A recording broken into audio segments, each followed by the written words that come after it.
संजीवनी में हम हर रोज किसी एक परेशानी या फिर बीमारी की चर्चा करते हैं। साथ ही साथ हम आपको हेल्थ से जुड़ी हुई उन तमाम बातों के बारे में बताते हैं जो कि एक अच्छी लाइफस्टाइल के लिए बेहद जरूरी है, जिसमें हमेशा की तरह हमारे साथ देते हैं विश्व प्रसिद्ध आयुर्वेद आचार्य डॉक्टर प्रताप चौहान। डॉक्टर साहब, बहुत बहुत स्वागत है आपका। Thank you very much. Sanjeevani में आज हम बात करेंगे स्किन से जुड़ी हुई समस्या की। जी हाँ, हम सभी बहुत चिंतित रहते हैं अपनी स्किन को लेकर। जहाँ तक बात है महिलाओं की, तो हर कोई चाहता है कि उनकी स्किन ऐसी हो कि उस पर एक भी दाग धब्बा ना हो। लेकिन अक्सर आपने देखा है बहुत चेहरे ऐसे होते हैं, अगर हम महिलाओं की बात करें खास करके, कि चेहरे पर एक अलग तरह के दाग होते हैं जिनका रंग थोड़ा सा अलग होता है और ये अजीब से भूरे से निशान से नजर आते हैं। आखिरकार ये परेशानी होती क्या है? वैसे इस परेशानी को कहते हैं पिगमेंटेशन।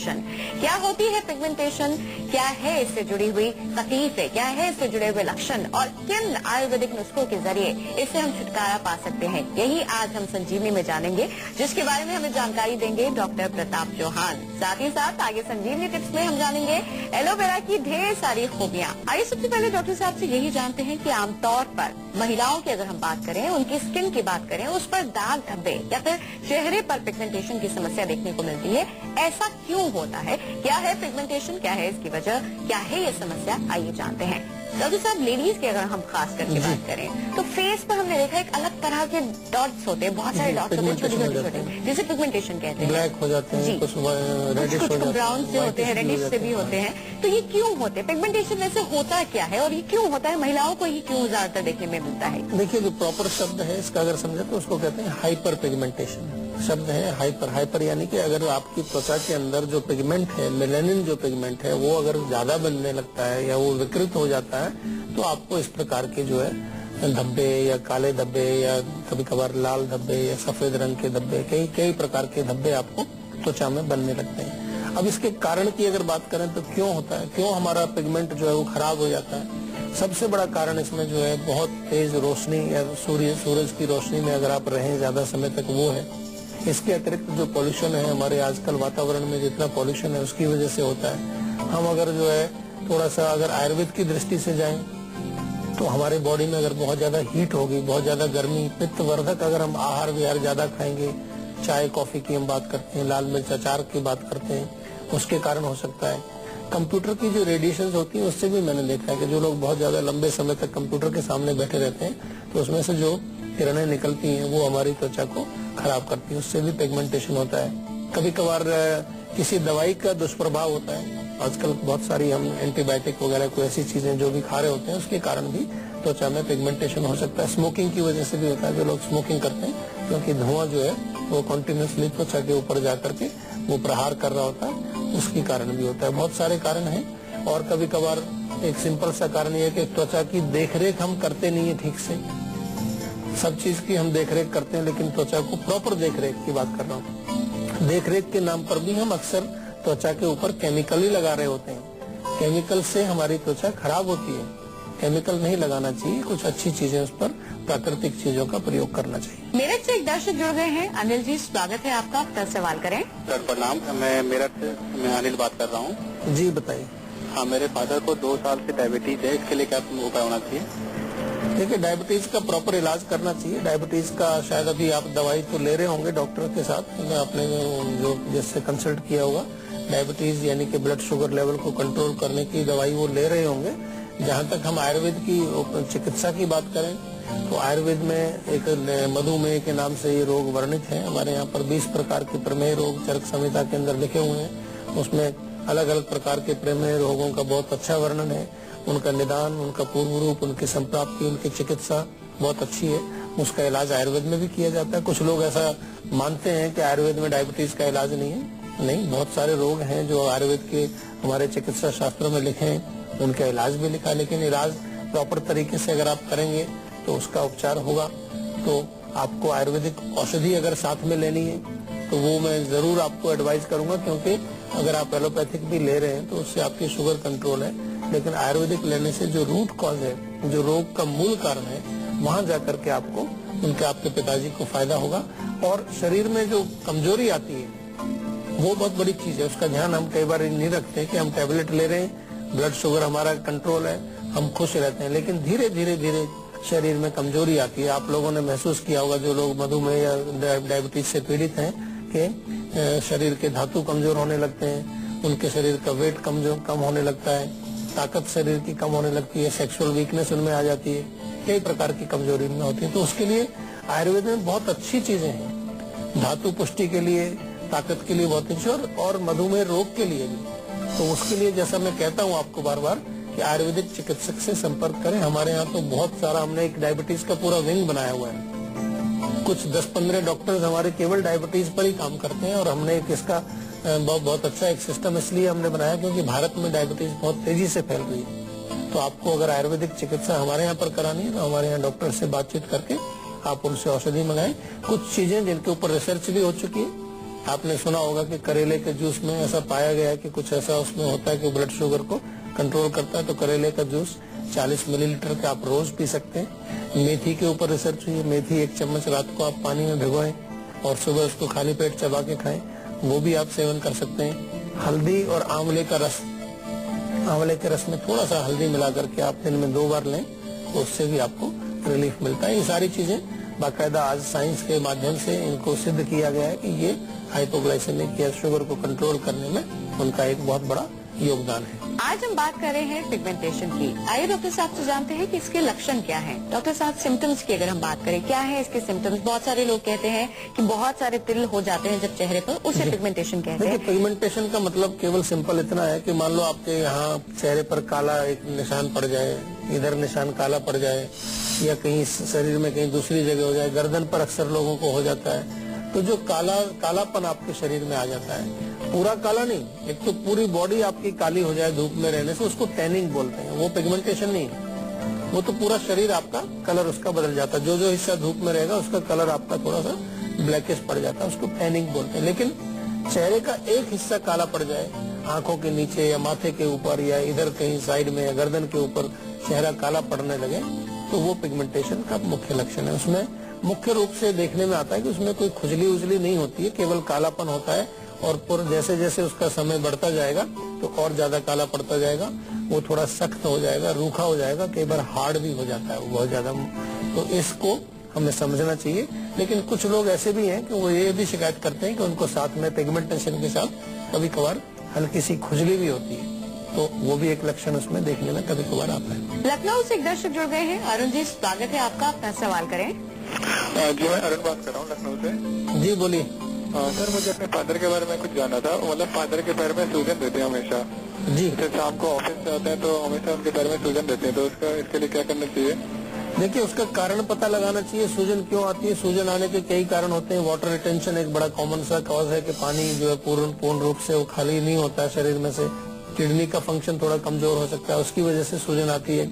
आपके लीवर में कोई खराबी हो, उसकी वजह से सूजन आ सकती है। लखनऊ में हमारी क्लिनिक है, मैं आपसे निवेदन करूंगा कि लखनऊ की क्लिनिक, हमारी जीवा की जो क्लिनिक है लखनऊ में, वहाँ जाकर के आप हमारे डॉक्टर से थोड़ा परामर्श कर लें, उनको पिताजी को दिखाएं जाकर के, ताकि देख करके उनका कोई अगर टेस्ट वगैरह भी कराना होगा तो करा करके उसका निरीक्षण परीक्षण किया जाए और उसके बाद उसका उपचार किया जाएगा। हल्दी का प्रयोग कर सकते हैं अभी फिलहाल 1/4 चम्मच, चौथाई चम्मच हल्दी पानी में घोल के दिन में 2 बार उनको पिलाएं, तो उससे उनको कुछ रिलीफ आना शुरू हो सकता है। क्योंकि हल्दी जो है उसको हमारे यहाँ शोथहर बताया गया है, सूजन को कम करती है और पुराने समय से यूज हो रही है, आज से नहीं हजारों वर्षों से। हमारे यहाँ जब भी किसी को चोट लग जाए, मोच आ जाए, सूजन हो जाए, तो दूध में हल्दी मिला के उसको पिलाया जाता है, उससे फायदा भी होता है।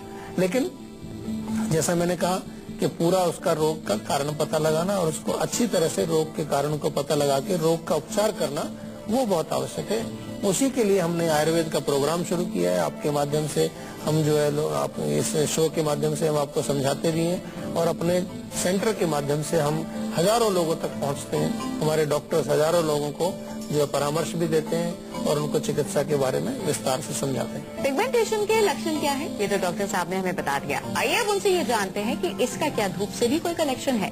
डॉक्टर साहब, पिगमेंटेशन की अगर हम बात करें, कई लोग ये भी कहते हैं कि धूप में ज्यादा देर तक रहने से पिगमेंटेशन हो जाता है, क्या ऐसा है? बिल्कुल होता है। जैसे मैंने कहा कि एक तो टैनिंग होती है, टैनिंग को इससे साथ मत जोड़िए। कालापन, शरीर का काला पड़ना, वो पिगमेंटेशन नहीं है। लेकिन कभी अधिक से अधिक देर तक आप धूप में रहते हैं, बहुत ज्यादा समय तक रहते हैं, तो उससे कहीं किसी पर्टिकुलर हिस्से पर, जो हमारी त्वचा का हिस्सा जो कमजोर है, जिसकी इम्यूनिटी कम है, वहाँ पर पिगमेंटेशन हो सकती है। क्यों हो सकती है? क्योंकि आजकल हमारी जो वातावरण जो है उसमें प्रदूषण बहुत हमने इतना फैला दिया है, हमने पर्यावरण को इतना जो प्रदूषित कर दिया है कि जो हमारी प्रोटेक्टिव लेयर थी, ओजोन लेयर उसको बोलते हैं, जो सूर्य की जो हानिकारक किरणें हैं उनको रोक के रखती थी, उसमें बीच बीच में अभी वो ओजोन लेयर में होल्स हो गए, छेद हो गए, तो वो किरणें कभी कभार हमारे त्वचा तक पहुंच जाती है। और कुछ हिस्से ऐसे हैं विश्व के अंदर जहां बहुत ज्यादा उसका जो है प्रभाव होता है। कुछ देशों में वहाँ के स्किन के कैंसर तक वहाँ हो जाते हैं उसकी वजह से। तो हमें कोशिश करनी चाहिए कि अगर हम धूप में ज्यादा देर रहते हैं तो त्वचा को किसी तरह से प्रोटेक्ट करके रखें। उसमें आजकल कई प्रकार की आप जो है लेप भी लगा सकते हैं, या जो है कोशिश करें कि अपनी त्वचा को थोड़ा सा प्रोटेक्ट करने के लिए आप फुल बाजू के कोई कपड़े पहने, उस तरह का कुछ न कुछ आपको, या टोपी लगाएं, कैप लगाएं। अभी मैं ऑस्ट्रेलिया में गया था तो मैंने देखा कि वहाँ स्कूलों में भी ऐसा एक नियम है कि हर बच्चे को कैप लगाना जरूरी है जब वो खेल के मैदान पर जाता है, क्योंकि वो एक ऐसा एरिया है कि वहाँ स्किन कैंसर बहुत ज्यादा मात्रा में होता है। अगर आपको भी है पिगमेंटेशन की समस्या और अगर आप भी इससे छुटकारा पाना चाहते हैं तो कौन से आपको उपाय करने हैं, आइए डॉक्टर साहब से जानते हैं आज की संजीवनी में। देखिए, बहुत अच्छी एक सिंपल सी चीज है कि वो काला पड़ गया तो पहले उसकी सफाई करनी है। जैसे आपके कोई बर्तन काले पड़ जाते हैं तो उसको कई बार नींबू से हम रगड़ते हैं और उससे सफाई मिलती है। तो नींबू आप रगड़ें उस पर, उससे आपको फर्क पड़ेगा। उसके पश्चात उसको लेप लगाना चाहिए। बादाम का पाउडर दूध में मिला करके आप लेप लगाएंगे, उससे आपको फर्क पड़ेगा। या बेसन का भी आप लेप लगा सकते हैं दूध में मिलाकर, उससे भी फर्क पड़ता है। संतरे के छिलके सुखा लें और उसका पाउडर बना के रखें, उसको भी आप पेस्ट बना करके आप लेप लगाएंगे, उससे आपको फर्क पड़ेगा। एलोवेरा की जो ताजी आपको अगर उसका जेल मिल जाए उसको थोड़ा जेंटल मसाज करें, उससे भी फर्क पड़ता है। और एक बहुत कॉमन सी चीज आपके घर में होती है आलू का रस निकाल लीजिए और उस रस से जेंटल मसाज करिए उस एरिया में। आलू में कुछ ऐसे तत्व पाए जाते हैं आलू के रस में कि वो पिगमेंटेशन को थोड़ा साफ करते हैं। आइए डॉक्टर साहब से अब ये जानते हैं कि जब हम इस प्रॉब्लम से परेशान हैं, हमें ये प्रॉब्लम हो गई है, पिगमेंटेशन हो गया है फेस पर या फिर स्किन के किसी भी पार्ट पर, तो ऐसे में हमें कौन कौन सी सावधानियां हैं जो बरतने की बेहद जरूरत है।